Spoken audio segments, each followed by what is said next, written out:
I learned at 20 years old, I cannot bet on an institution. I cannot bet on an employer who underpays me, who disrespects everyone who's under the age of 40. And that's part of the culture. I said, I'm not doing this. I can't do this. I cannot trust this organization. Pivoting away from that traditional career path is becoming more common, as many find corporate environments and cultures stifling, and those opportunities for advancement and stability are dwindling. The new career route is one that's characterized by individual agency, flexibility, and alignment to one's passions and interests. Joshua Lisec, a multiple-time #1 international bestselling ghostwriter, a TEDx speaker, as well as a 2-time published novelist, realized he had to take control of his own life by pursuing a different route that would fully leverage his skills and talents so he could realize his potential. It comes down to betting on yourself. Are you willing to bet on yourself or bet on an institution to provide for you? Institution meaning a W-2 job, traditional employment, some sort of I know my paycheck is secure sort of an arrangement, maybe where you're following that traditional path. So it very simply looks like the first bet you'll ever make is, can I bet on someone paying me outside of traditional employment? And that's for creating something for them, that's providing a service, using what you already have. That could mean you're basically doing what you do for your employer for someone else. So how can you work towards professional achievement and personal fulfillment by taking an alternative path and even realizing the opportunity to combine multiple paths?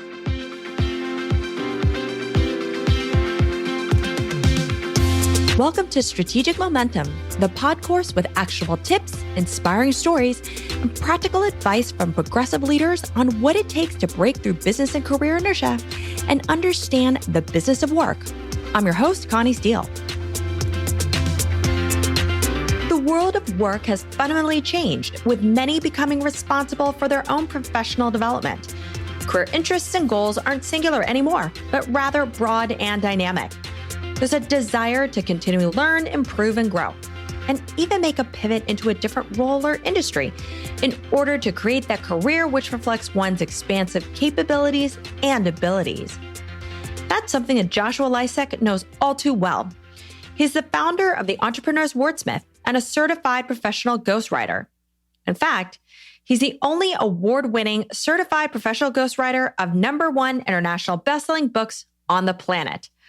Since 2011, he has ghostwritten more than 50 books and has become a leading authority on author voice authenticity. So what is a ghostwriter, you might ask? A ghostwriter is somebody who writes in the voice of someone else, creating everything from articles to books to white papers, even speeches such as TED and TEDx talks. In this episode, Joshua shares his interesting nonlinear career journey, including how he has been able to develop his successful solopreneur business by developing his own unique career mashup, plus advice for those looking to do the same. This path wasn't something he planned for. In fact, the career he has today is the result of his freelance business that he started years ago. Let's hear more. The reason I began freelancing was because at the time in college, I was working a very low-end government job, city government job, which I was not at all a fan of. I realized in an environment that self-generated initiative is punished and deviation from the mean is unacceptable. So you do your job and only your job in a government capacity. You do not go outside of your work, even if it's to help the customer, the patron. You do not do that. You let someone else do that. So I was like, no, I'm not going to hold back when I can add value. So I thought, well, I had a few college professors who've been impressed by essays I wrote. And they literally said, Joshua, have you ever thought about becoming a professional writer? To which I said, I thought about becoming a novelist. And they said, I've met some freelance writers over the years. You should probably try your hand at that. So when I was a junior in college, beginning of my junior year, actually it was the summer right before my junior year, I had a couple of professors said that you should totally do this. So I quit the government job And while a junior in college, began freelance writing. My very first writing gig, Connie, paid $1.67 an hour. And that $1.67 an hour gig felt like $1 million because it was the first time I had been paid for what I felt was me, my knowledge about writing, my skills as a writer, and my background as someone who wanted to become a novelist.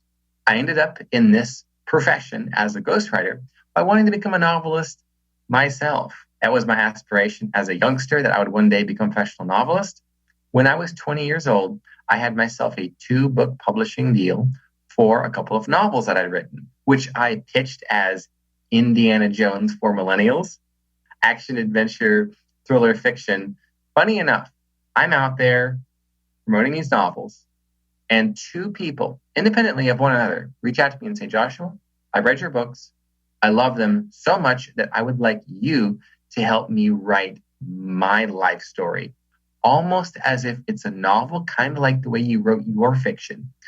And I said, okay, fine, sure, I'll help you with your book. And I'm currently working on my 55th book, I Will Have Ghostwritten. So it has been quite a journey since those first couple of novels and since that first book that I ghost wrote 9.5 years ago, I began this journey. So you might call me a literary machine.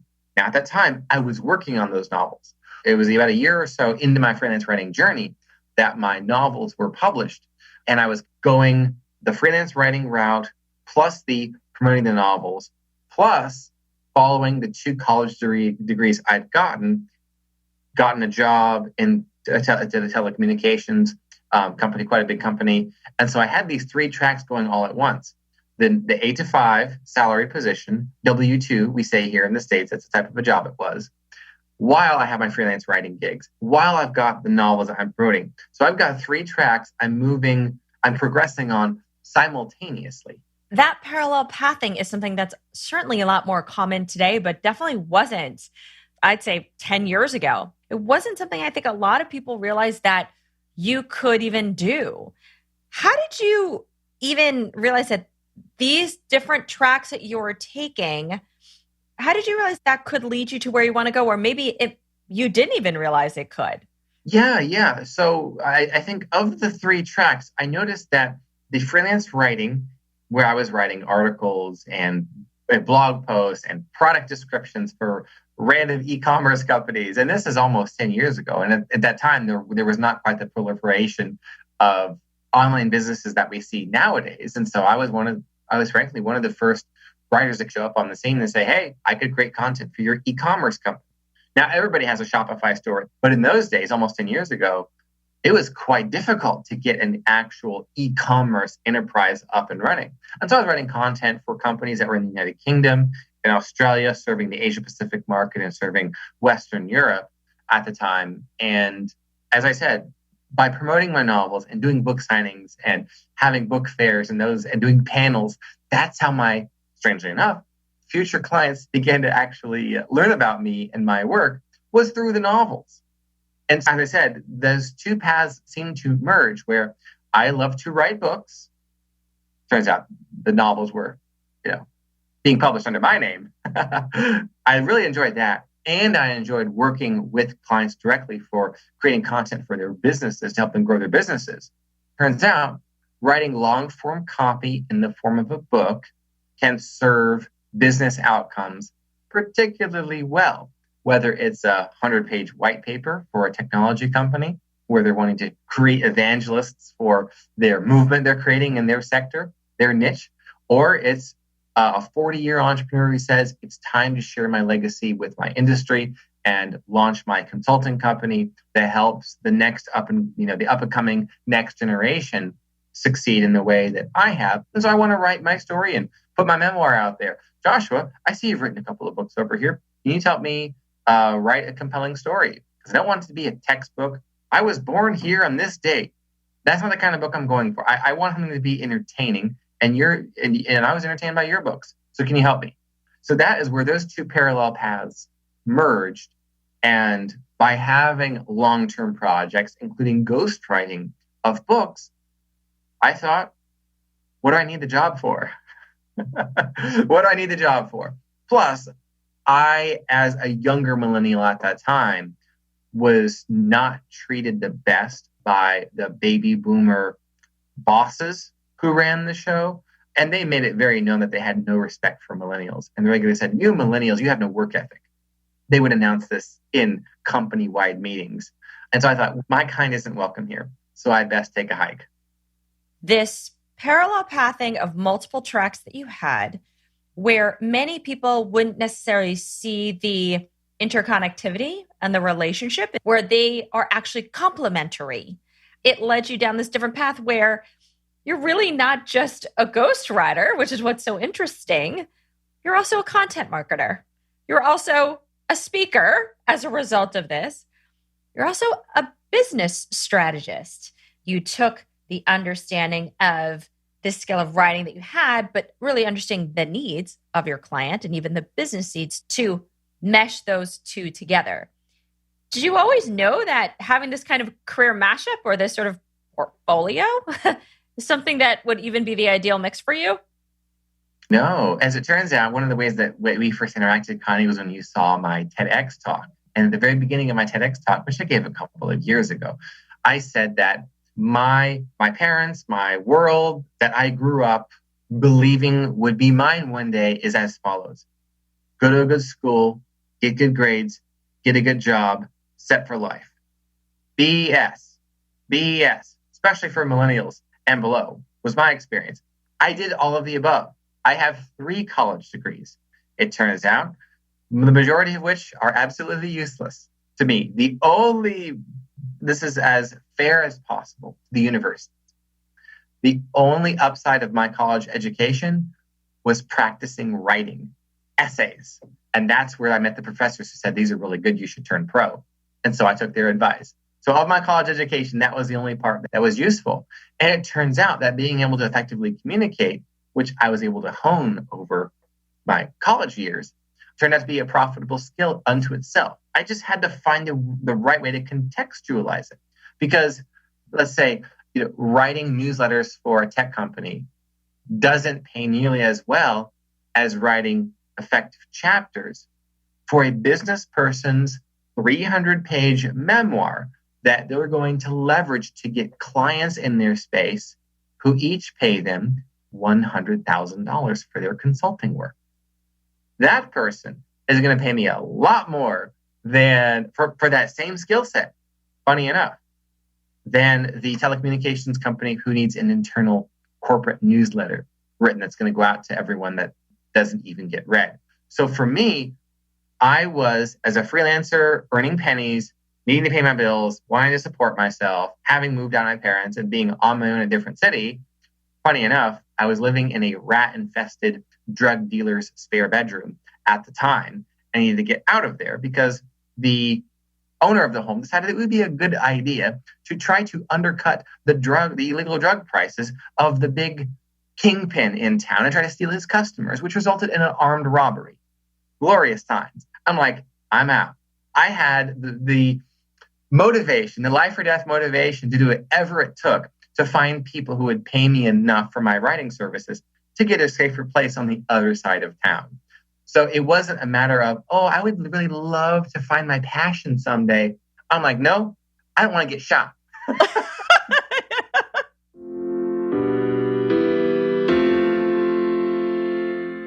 That life or death situation was certainly a major impetus for Joshua to find a different way to work. And it was clear that the traditional linear path, based on the degrees or big company roles he had or could have, weren't going to be driving forces to find the control, alignment, and impact he specifically wanted for himself. So what was his strategy and approach to positioning himself in the freelance writing space? Amazing story.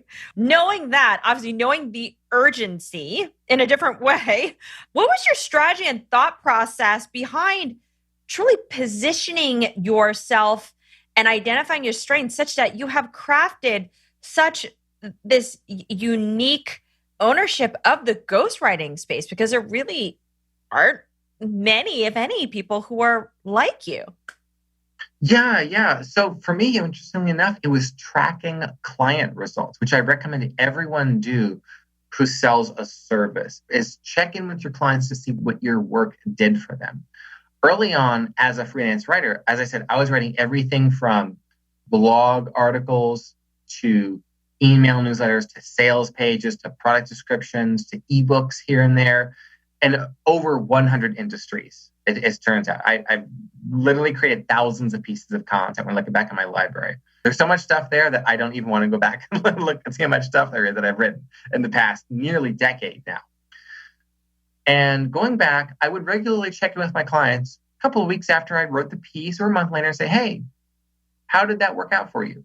What did you use it for? And almost, I think this would be about 6 years ago, actually, 7 years ago, there was one client that I interviewed a bunch of his customers because we were working on a complete rebrand and he wasn't sure what the message for his new brand would be. And I said, I have an idea. Why don't we ask your customers why they bought? He's like, that's a good idea.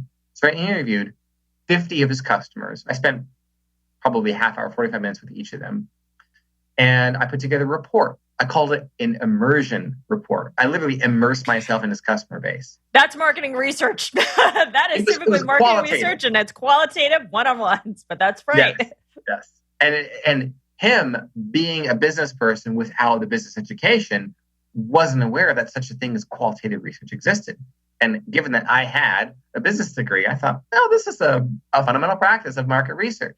So I interviewed 50 customers. I put together, it was a 97-page report, an immersion report, I called it.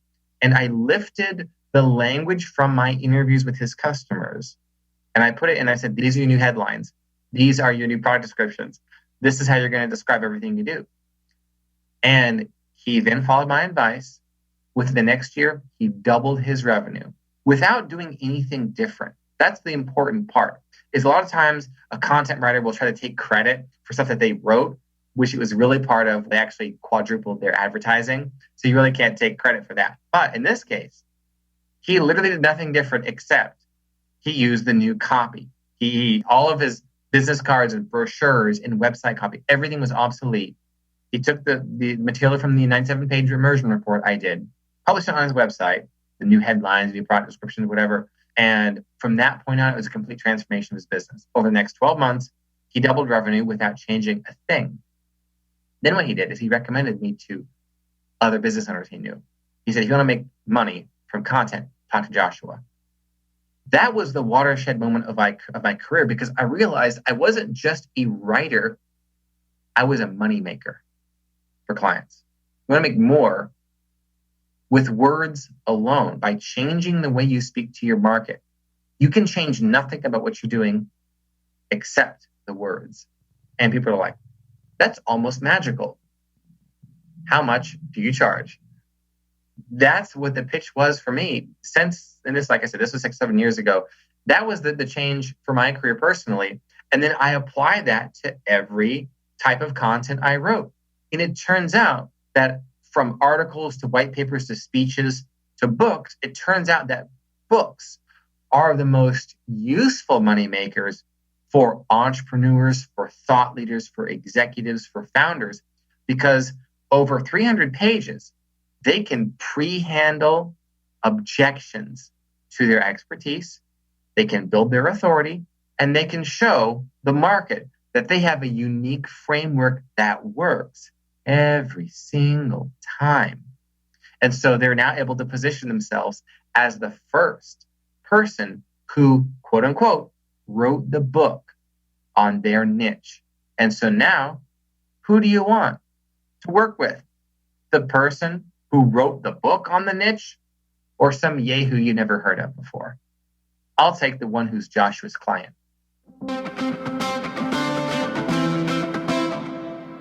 Finding this intersectionality of leveraging long-form content through books with driving business results was the catalyst that propelled Joshua's career forward. All the experiences and skills he had built along the way were foundational to his journey in establishing his successful business as a solopreneur. But to get to where he is now, he has had to continually test, learn, and expand his skill sets.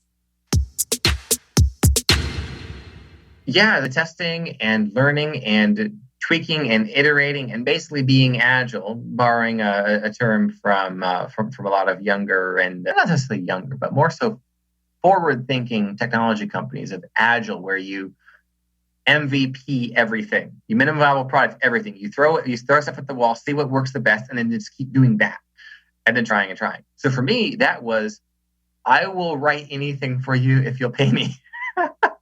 So this was everything. I have even ghostwritten love letters. I didn't even know that was a thing. I have literally written everything you could possibly imagine. The only things I've not written is that which is illegal in the United States against obviously copyright laws. I've written literally everything that is legal to write in the under United States law. And sanity I have kept in the process. And the reason why I've been able to stay sane and not be one of these feast or famine writers where I take on a bunch of projects and then I can't have time to get clients. And then I have to, I've got all these projects done. I don't have any clients for a month. And then I don't have any money coming in for a month. I realized I need to do two things simultaneously. Be on the lookout for clients and serve the clients that I already have. So I essentially have two jobs inside of this solopreneur business, this solo entrepreneur business, which is to get clients and to work with the ones that I currently have. And that immersion report I did several years ago for that one client has taught me the power of results. So as I am working on new things for current clients, as I'm going out into the marketplace via social media, via podcast interviews, via advertising, which I now run, I let potential future clients know what's been going on with my current clients. I'll give you a great example of this. I have a marketing author, one of the few I do not have a non-disclosure with. The only reason why is he broke confidentiality to tell the world that I was his ghostwriter. So it's no longer confidential. Interestingly enough, he rose to number 198 on the Amazon bestseller algorithm of all 6 million books. Number 198. Selling thousands by the truckload, basically, of his book. The reason why he was able to do that is his book won the #1 marketing book award at an organization called Reader's Favorite. Reader's Favorite is essentially the publishing industry's premier awards ceremony across each individual genre. There were tens of thousands of books in the marketing category, and my author won #1 across every mark. It literally got a perfect score in every single category. So what do?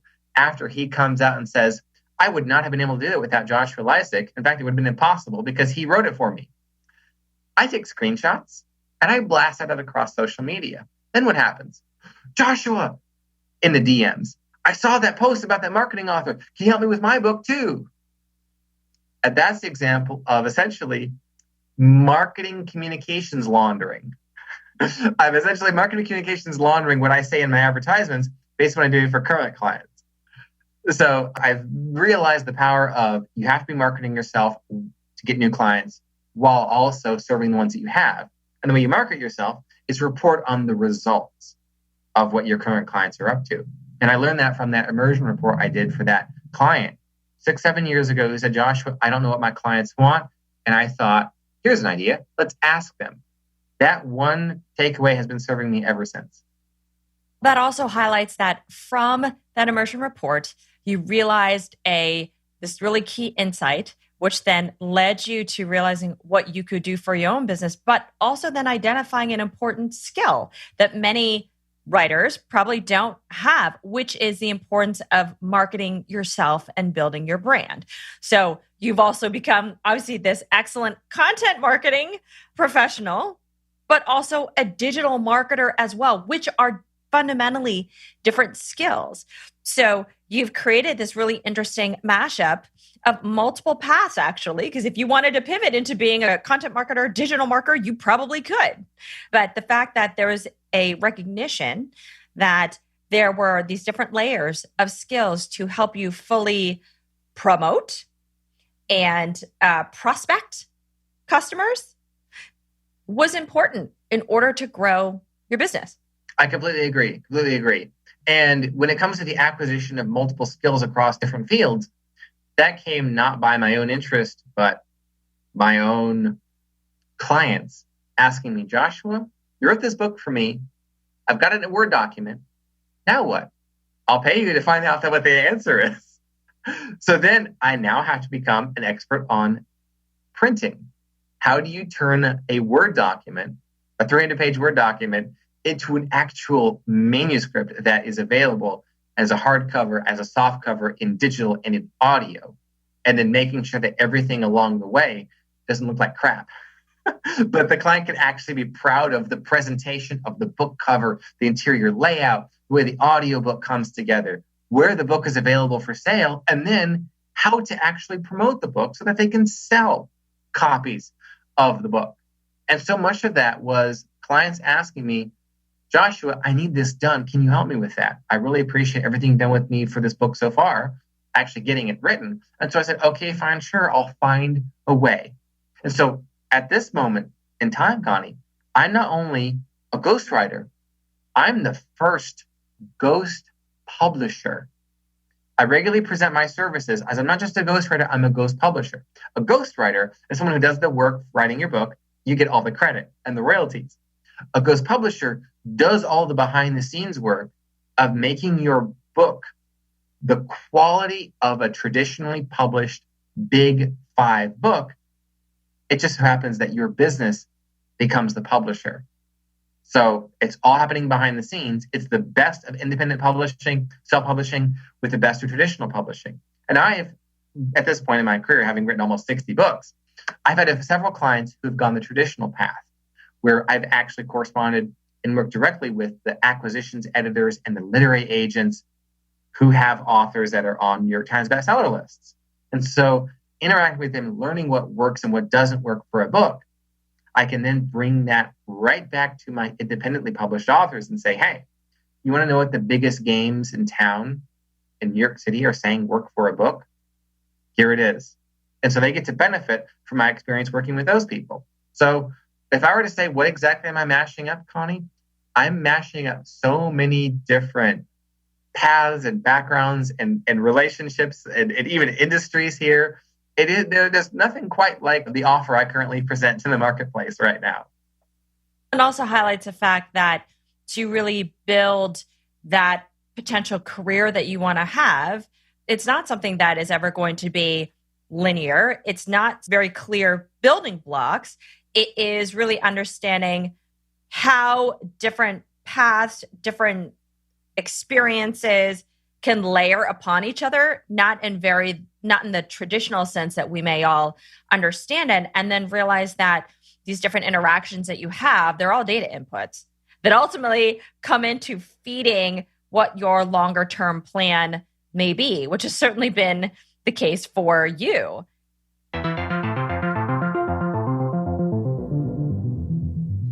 Becoming a ghost publisher is what further separated Joshua from the field. Not only did he mash up his existing talents and interests, he also added new capabilities based on client needs. He chose to go broad and deep. It's this continual building of his own talent stack and the alignment with his core skills and interests that have enabled him to create his ideal career. And for those looking to find that career traction as a solopreneur or freelancer, Joshua recommends asking 2 questions of yourself. What ongoing results can you create? And who is willing to pay you for those ongoing results? For the ongoing results, I'll speak to my experience, generally speaking. Ongoing results to my clients look like sales. That's about the size of it. Now, there are other people I've met in the kind of creative arts world where their ongoing work looks like creating the brand images and visuals and layout and color palette for every new product that they release and all of the ads that they create. That's ongoing value that they're providing. It's literally results like, hey, I'm delivering the appearance, all the visuals of the new product you're going to be marketing. So that person becomes an essential part of their brand. The feast or famine cycle that most service-based professionals, freelancers, solopreneurs who sell a service is they do the service once and that's it. I found it's much better to work with clients for whom you can create results on at least a long-term basis, like minimum 6 months. That gives you significant lead time for getting other clients along the way. The more lead time you have in getting clients, the more income you can build, the more safety you have, and it's almost indistinguishable from an actual full-time W-2 8 to 5 job where you've got the job, you're there for a while, at least minimum of months, possibly 2 or 3 years. I'm at the point now where I've got clients currently who've been with me for 3 years. It's not just their book I've written, ghostwritten for them. It's speeches, it's articles, it's blog posts. They literally cannot get rid of me because I know their voice now better than anyone else does. When they want something written, hey, Joshua, can you hop on the phone and talk? And they'll tell me what they want to say, and I write it for them. So I've found a way to provide something on an ongoing basis. Again, it's results, not just words. If the words were all they wanted, they would probably try to find the best deal they could. So hiring some freelancer from my Fiverr or Upwork. But they want words that convert. That means they want articles that convince browsers on the website to reach out to them, to buy. That means they want a white paper that convinces the marketplace to take them seriously. They want a book written that's going to convert readers into consulting clients of theirs. Easier than anything else they could have done. As I'm able to create those results, I am essentially now not a portfolio of writing pieces. I'm a portfolio of results. One of the ways I communicate my portfolio is through YouTube. Whenever I have a great success of a client that I can talk about, or even just sharing vaguely what I've been up to, I post it on my YouTube channel. I target keywords that people are already searching. And so I get half of my business from YouTube. Simply people searching words, hire a ghostwriter, book editors near me, get a publishing deal, book proposal template. They find one of my videos where I'm talking about something I did for a past client, results, and then say, oh, I want those results too. I think I'll hire Joshua.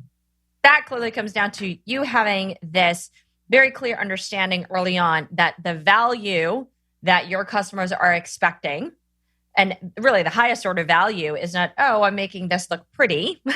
It's that I'm really driving your business at the end of the day. What I hear is that in order for those to find their traction or get that traction of this new venture they may be doing, maybe it's a side hustle or not, it's being very clear on the value that they are ultimately delivering for their client. And then subsequently making sure that the services that they are creating align to something that's a longer term engagement versus this many times a one and done type of relationship that they have. Exactly. And as you're able to do things that prove fruitful, write an article that is, wow, that's better than I could have written it myself. That was the best way to say it. Can you do that for my next social media post? Can you do that for this? Can you do that for that? So by over delivering on what your first project is, you're able to get more. So simple. It's not like you have to be an elaborate strategist or anything like that. You just impress the client. Full stop. Impress the client and they will keep you. Not hard. Now, it is, of course, you have to actually be able to impress them in order to get them to stay with you. I'm now in a position where I've got people who've impressed me for my clients. These are, for example, book cover designers I've been working with for 3 years. Manuscript interior reformatters I've been working with for 2 years. An audio production team I've been working with for 1.5 years. All you have to do as a service provider is make your clients look good or sound good or feel good.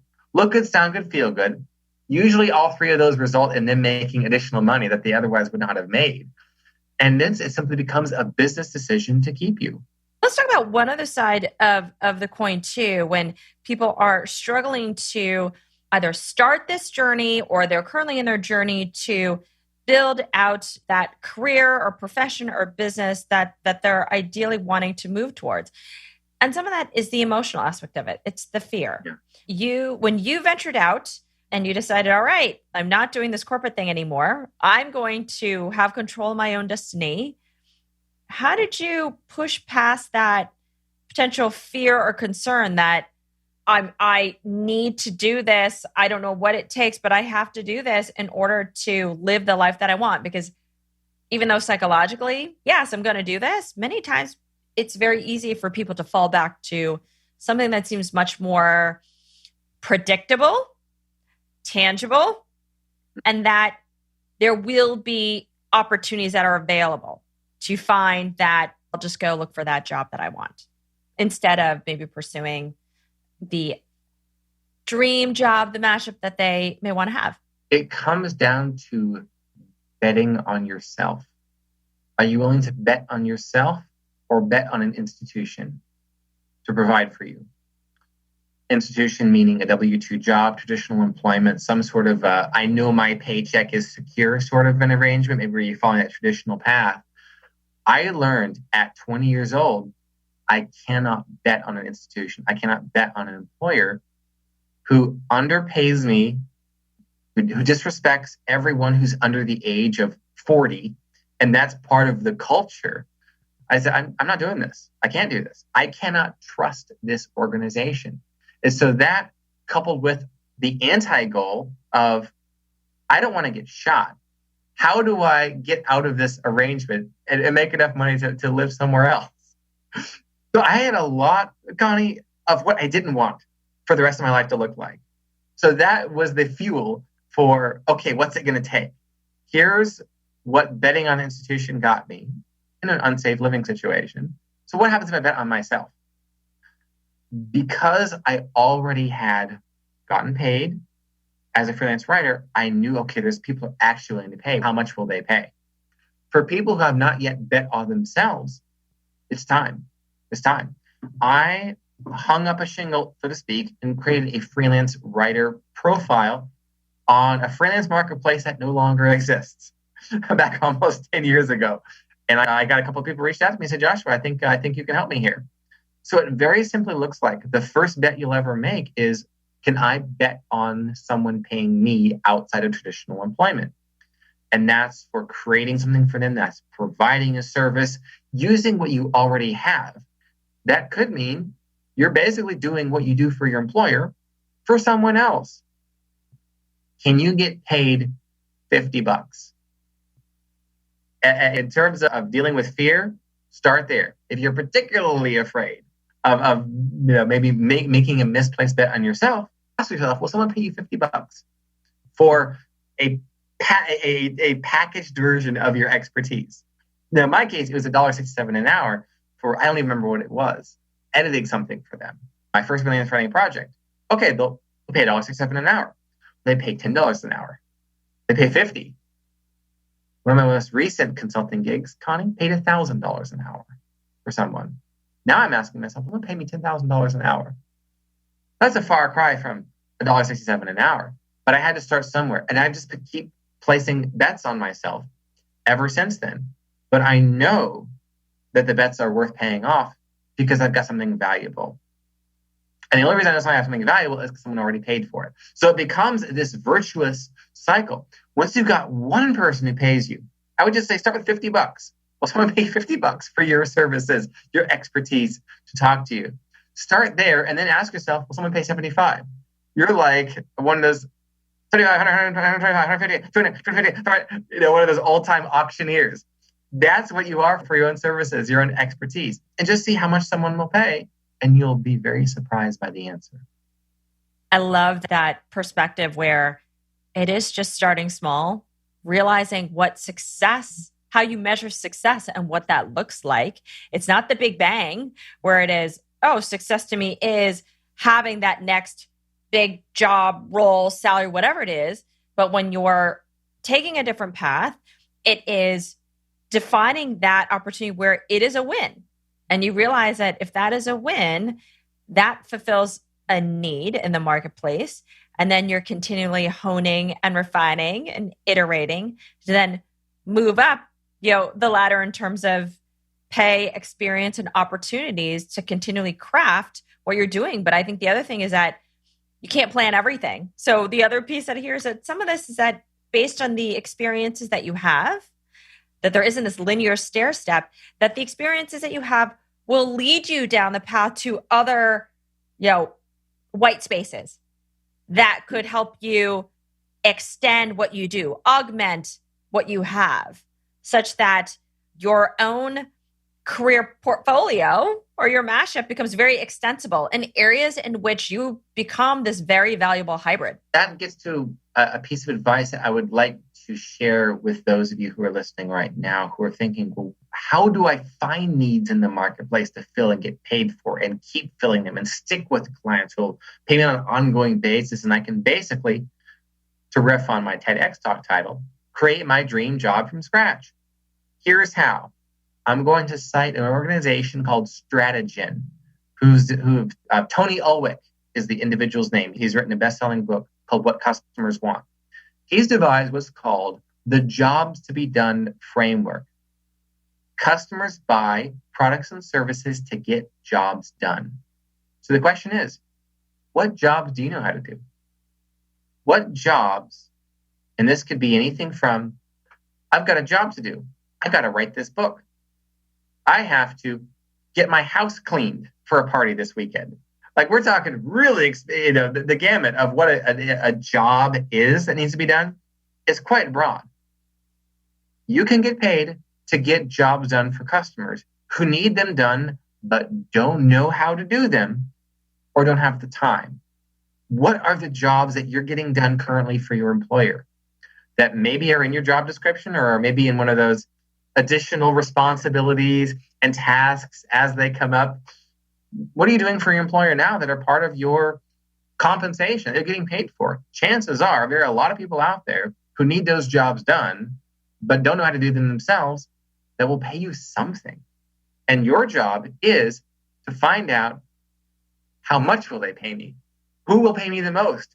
And keep going in that direction until you have as you said, Connie, a portfolio income where you've got a dozen clients or so who are with you for months, if not years, paying you for your services. And you have created essentially a dream job for yourself that pays you 2 to 10 times more than a traditional employment opportunity would. So that jobs to be done framework, I think, is also so applicable to somebody who may be currently in a corporate job. And if they could start to look at those areas in which certain expertise or efforts are not being completed, that's a job to be done. And if they happen to have a natural ability to do that or can learn this skill to do that, they can fill that in, and they've now created this hybrid role where they're even more valuable because they've now seen there's a job to be done. Nobody's doing it. There clearly could be value to the company. I can take that on. That extends you even further. I think the other thing that you had said too that is very relevant for people to understand too is that the skill that you built early on in that corporate job you had, which was interviewing, right? It's a foundational skill set. Those skills that people may not realize that they don't do commonly now can always come back in the future. All these different building blocks that you've established early on do have a place for you as you grow in your career. And it's this ability to pull that out in the future and bring it forward and now mash it together into something that's even more unique, is something that is incredibly valuable. And that's certainly something that I've understood and getting to really know you is something that you've been able to do throughout your dream career that you've created. Absolutely. And I think that's a great point you brought up, Connie, which is the fact that there was this thing that I did. In this case, it was interviewing candidates on behalf of HR at the time in corporate America. They needed that job done, and literally nobody else wanted to do it. I just threw up my hand and I said, I guess I'll do it. I didn't want to do it. It was awful because I had a bunch of other things to get done. Well, it turns out that interviewing people is a job that generally the average person doesn't like to do. And it turns out that interviewing people, interviewing customers to find out why they bought your product is a job to be done that a business owner will pay money for. It's also something that authors will pay for. Joshua, interview me to help me figure out what I want to say, and then take the transcript modify it, expand it, massage it, rework it, restructure it, and make it the best version of my book or my speech or my article. That was a skill I didn't even realize that I had, much less wanted. I did not want the skill of interviewing. It turns out I was forced upon it. I guess I'll do this as part of my job.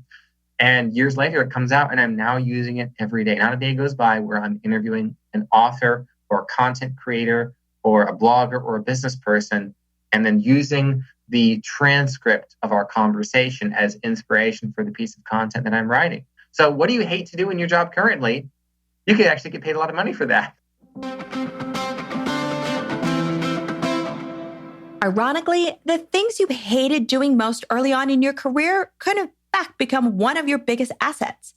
You've built the skill, have had the experience, and now you might be able to apply it in a different context or environment that could propel you forward. So how has Joshua's definition of career success evolved from his early days to now? Yes. So just as I've grown professionally, I've also grown personally. I've been married for almost 5 years now, coming up for my 5th anniversary. We have a little 2-year-old boy.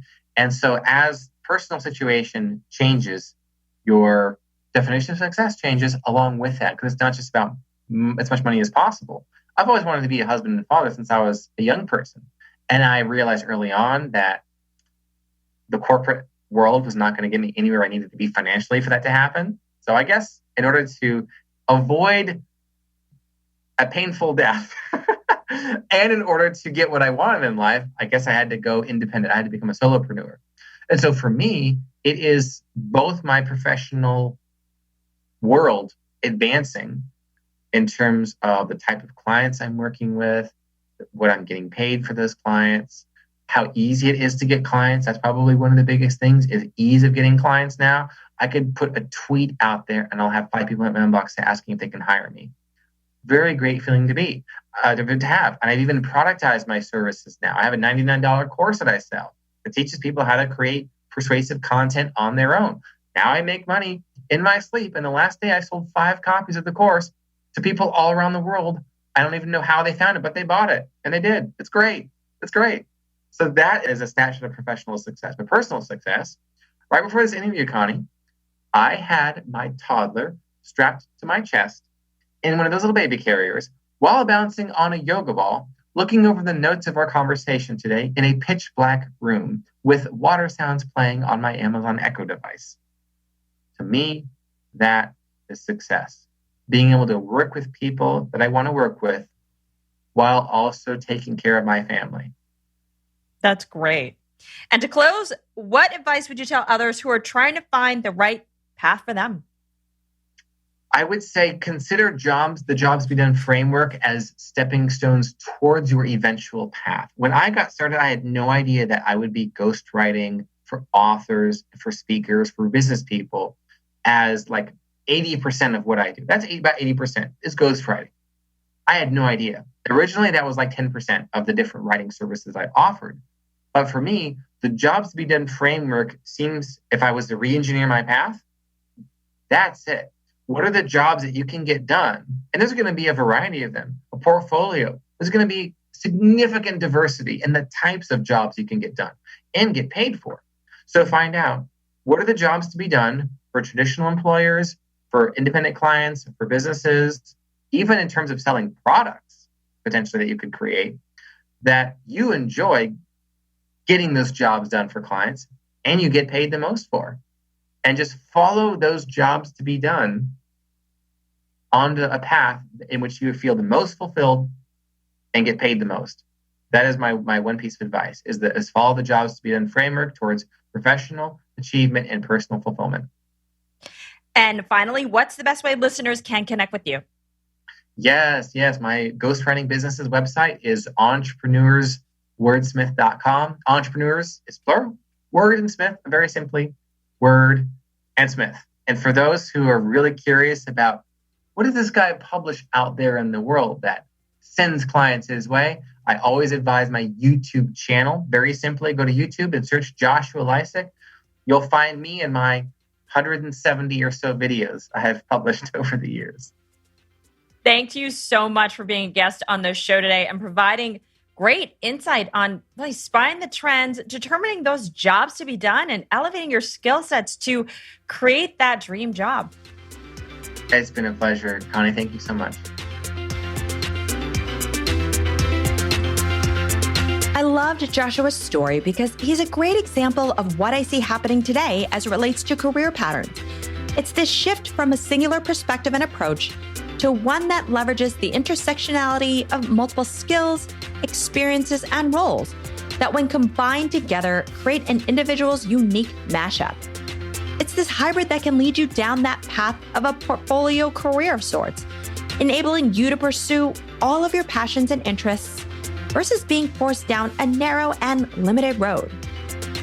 So whether you want to start a side hustle, be a freelancer, or a solopreneur like Joshua, you can start by thinking about the job you can do.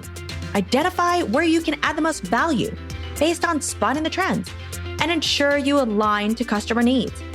But remember that in order to create that flywheel effect, it starts with betting on yourself, starting small, and doing those MVPs, minimum viable products, to see what will garner traction and interest. Because at the end of the day, regardless of whether you work for a company or want to pursue your own venture, you have to think of yourself as a business. Thanks for listening to Strategic Momentum. To learn more about Joshua, you can visit his ghostwriting business at entrepreneurswordsmith.com or on his YouTube channel. Just search for Joshua Lisec. If you've liked what you heard, please share this podcast with friends and colleagues. And of course, we always appreciate ratings and reviews. To get show notes, links, and more tips and advice from this episode, you can visit us at strategicmomentum.co. There, you can contribute your own tips and help add to the great work and career advice we've collected over the years. Don't forget to follow Strategic Momentum on Facebook, Twitter, LinkedIn, Pinterest, and Instagram. You can also join the Facebook community by searching Strategic Momentum in groups.